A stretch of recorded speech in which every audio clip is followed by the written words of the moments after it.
All right, so hello and welcome again to River Valley Farm. I acquired some stuff for the baler from Tractor Supply because, well, you know, where else was I going to get stuff from, I guess.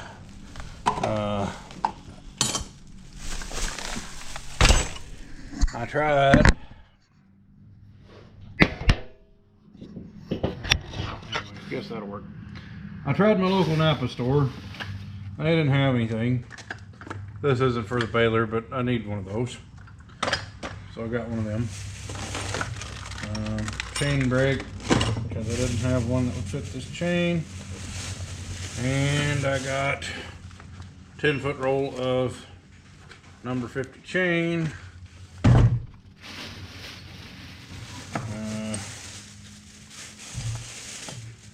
Some miscellaneous things I was missing out of some sets of tools, and then a bag of number 50, or yeah, number 50. Number 50 master links, connector links, whatever you want to call it. Good idea. What's a good idea? Putting that camera on the toy tractor. Oh, okay. All right, so they did not have the connector link that I needed for this chain though, which is a 2050 connector link. So I came home and decided it'd be a real good time to clean out the toolbox on this tractor, and came up with, or not on the tractor, on the baler, and came up with a 2050. That says offset. That's not what I wanted. This one right here, I believe, is a 2050. You can't read it, but I think that's what it is. So anyway, let's open a bag and see what's in here.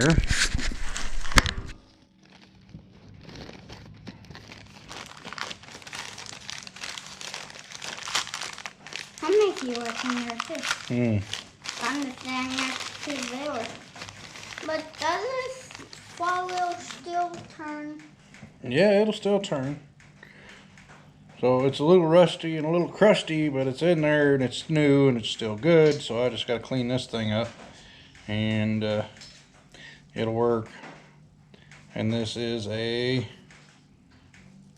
2050 master link or connecting link, whichever you prefer to call it. So that's what I'm going to do right now. And also I'm going to get the baler up on some car ramps. These ones here, once I figure out how to put them back together. And that'll give me access to get underneath of it to put the chain on. Oh, and another thing I found in the toolbox. Recognize those things that I had made at the machine shop the other day? Guess I should look before I go having things made, huh? But anyway, now I know I have some of these, so I'll never need them again. And I'll probably end up needing them again, so yeah. Alright, let me, like I say, let me get some stuff going here. Gotta clean up this link and get the baler up on some ramps. Little turd there is gonna help me out getting them ramps put back together, looks like. He's good help sometimes. Alright, so I polished my 2050 chain link here and found out it's made in the USA. I bet that stuff I got at Tractor Supply wasn't. But anyway, so now it says here master link included, but that's okay because we don't care, because we had to have a 2050 master link anyway to make this all work out like it's supposed to. So for those unfamiliar with making chains, and believe me, I'm not the best at it by any means, but for those unfamiliar with making chain, you're gonna have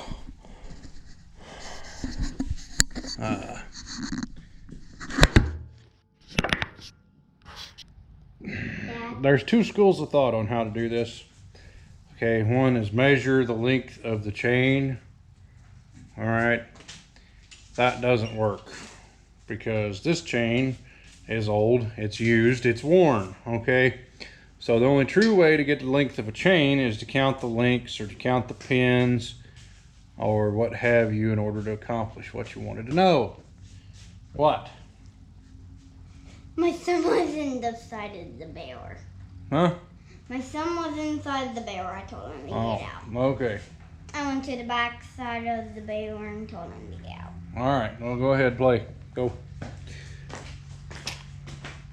So anyway, like I said, count the links, count the pins, something. Just make sure you count it rather than using a tape measure, because if you measure this, it's liable to be an inch longer than the one you need.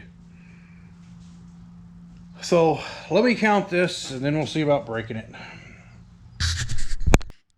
All right, so for reference, this chain was 152 pins long. I didn't count links, I counted pins. So anyway, I went to the nearest one over. That gets me to the point where you put in a master link. So anyway, now we're gonna break a chain.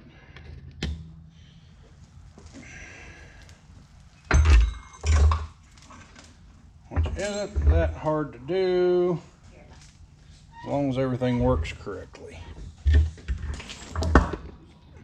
And of course my lens is just friggin' nasty, as usual. Hang on just a second. Set this crap down so I can do something here.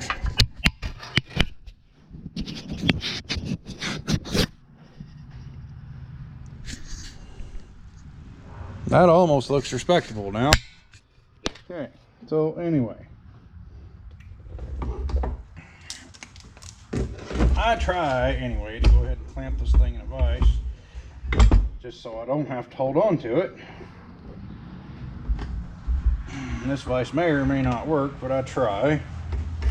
And then it's just righty-tighty, lefty-loosey, all that good stuff. So you tighten this up, and it's supposed to push the pin out, which it's doing to an extent.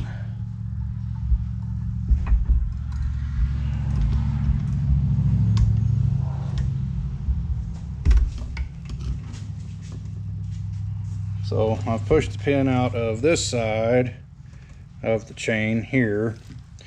Showing people chains kind of really hard to do. Out this side, and then it's trying to walk my other side off. So now we need to clamp this in the vise, if it'll let me.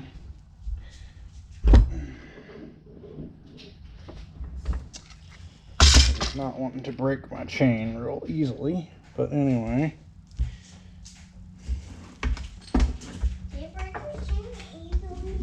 Huh? They break your chain so easy. That did pretty good anyway. Okay, so let's see if this will cooperate. Probably not, but we're going to try it anyway. I really don't care about this little piece of chain that we'll have left over, but anyway, we would like to try and save it if possible, because you never know what you might end up having to do, right? First things first, I need to find a punch that I can try and drive that pin out with. Alright, so in lieu of a punch, and since, well, I was thinking about having to do this the hard way rather than doing it the easy way with the chain break, well, what I did was I took and set it on the other pin of the link I was trying to break, and then it just pushed the other pin out. So now all we got to do is extract them. The pins the rest of the way out, which should be pretty easy to do as such. So there you go. Now we have broken the chain. Excellent, right? Alright, so I also acquired new bolts for this piece. Okay, this has to bolt back onto right here. And I'm going to use blue Loctite on that because I don't want them to fall out again. I'm not real clear on why they fell out anyway, but I don't want them to fall out again. So that is if I can figure out what I did with my Loctite. There's some, that'll work, cool. And then since we're standing here, that and that ought to do the trick. What? Huh? I figured out what end I should cut. We should cut. Oh. This end, and right here where this piece of wood is at, right here, and I'm touching, is where you're gonna cut at. Ah. He thinks I should be making a barge instead of working on my baler. So anyway, I'm gonna, like I said, I'm gonna put this piece back on with those bolts. I'm gonna use blue Loctite on those bolts to hold them in, and then we're just going to tighten the crap out of them and hope for the best, basically. So first things first, though, I got to clean. Well, I've already scraped that surface fair pretty clean, and that one really doesn't look too bad, or doesn't feel too bad, but we're going to hose it off with some brake clean anyway and make sure the holes are clean with brake clean, because Loctite doesn't really work if you have oily bolts or oily holes or oily nuts or anything else. So anyway, the quickest way to make sure there's no oil on something is to use a product such as brake cleaner. And no, I'm not advertising for any specific kind of brake cleaner.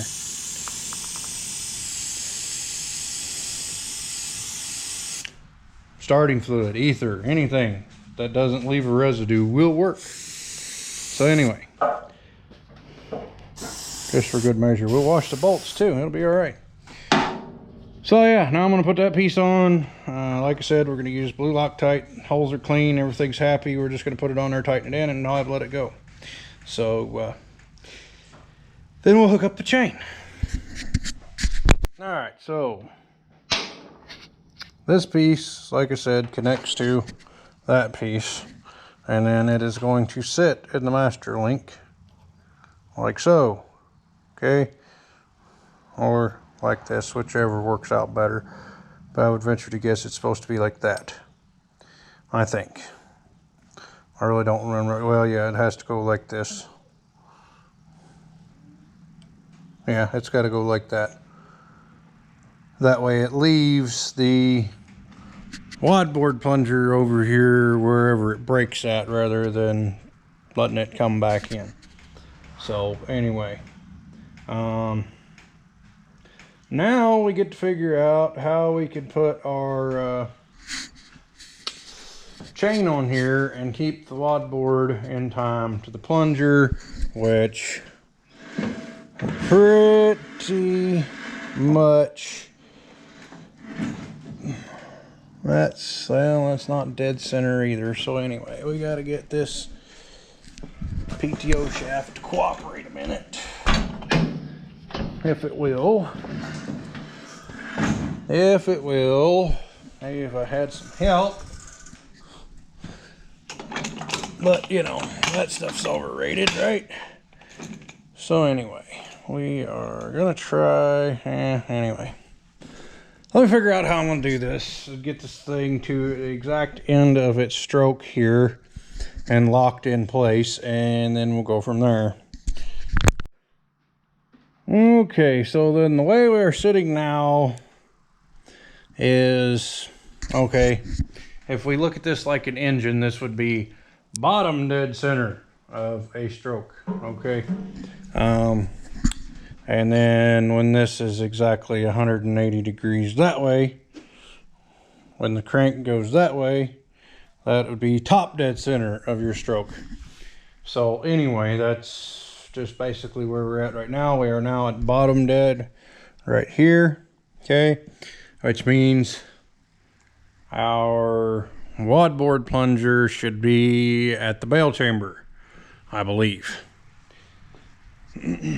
At least that's what I would think. So let me slide this over there.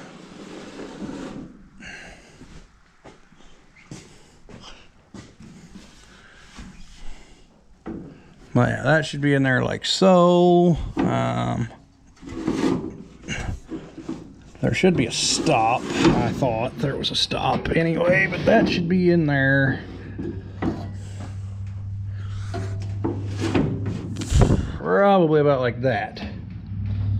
And then when the plunger, the main plunger starts forward, it's going to suck this thing back over there to stick the board back out the side. Okay? That's all that runs this thing, is just that back and forth motion. Okay?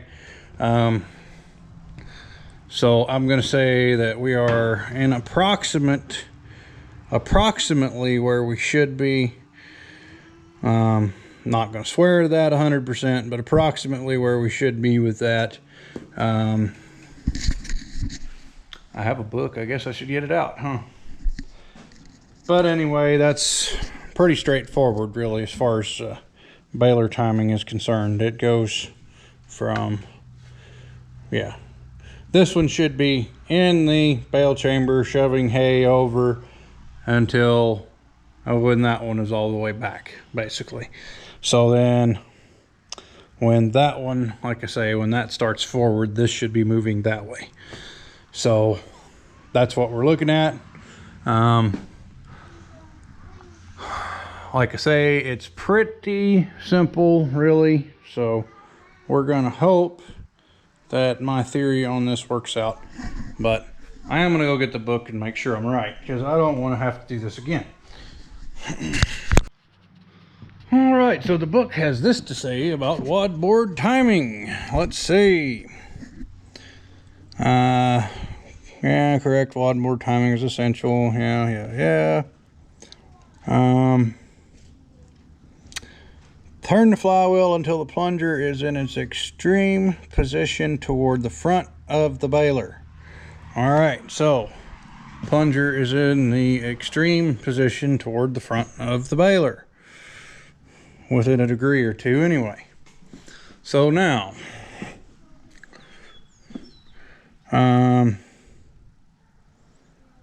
front of the baler, yeah, we don't really care about that, but anyway,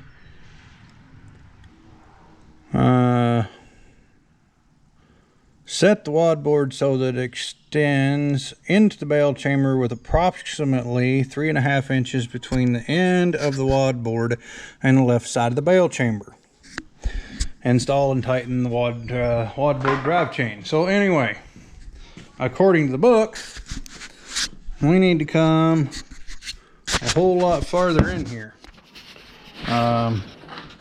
Like it says, within 3.5 inches of this side of the bale chamber. So, I guess I'll get you guys a light so you can see what's going on down there. If I can get one quickly and easily. Which is probably going to be a taller order than I thought, but anyway, let's see what happens here.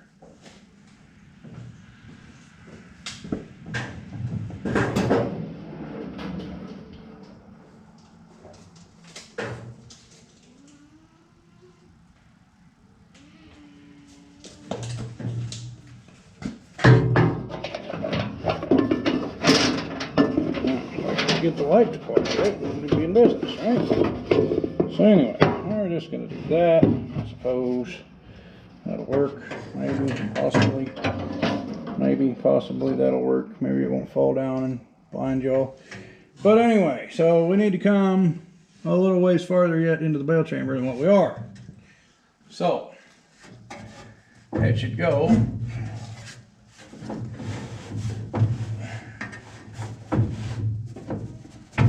about right there, really.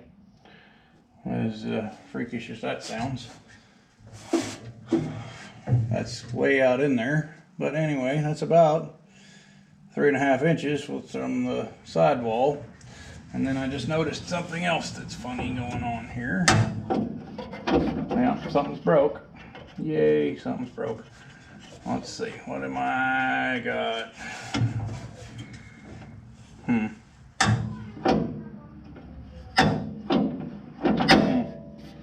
Okay then, so now,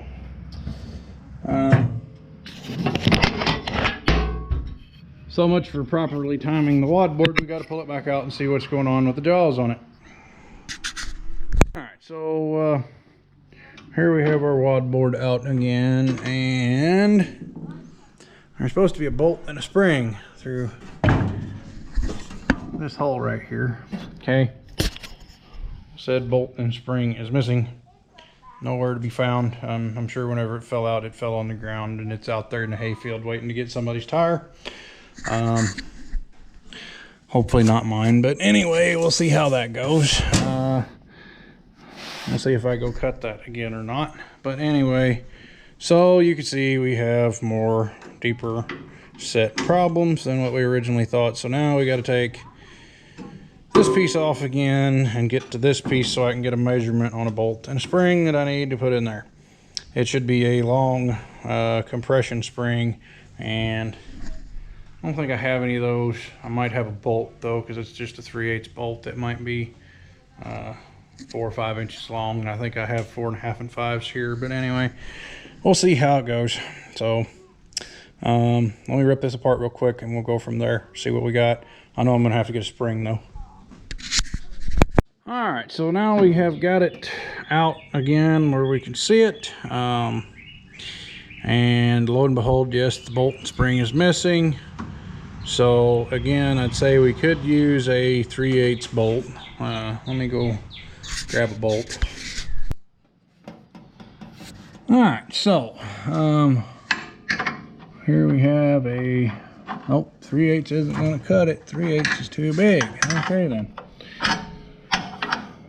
And what length is that bolt? Well, this is 4.5. So okay, so 4.5 is too long. We need more like probably just right at 4 would work. Because yeah, this one here's 5. Okay, so 4-inch bolt. 4 inches long, 5/16 diameter, with a lock nut. And then our spring, is that fully extended? Close enough, say. So anyway, that's to be a compression spring that is 3 inches long.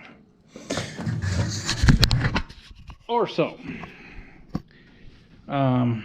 Anyway, so yeah, another trip to the hardware store, pick up a couple dollars worth of, you know, springs and bolts and stuff, and we should be again approaching back to business with this thing. So thanks for watching, and I'll be back tomorrow with more parts, I guess.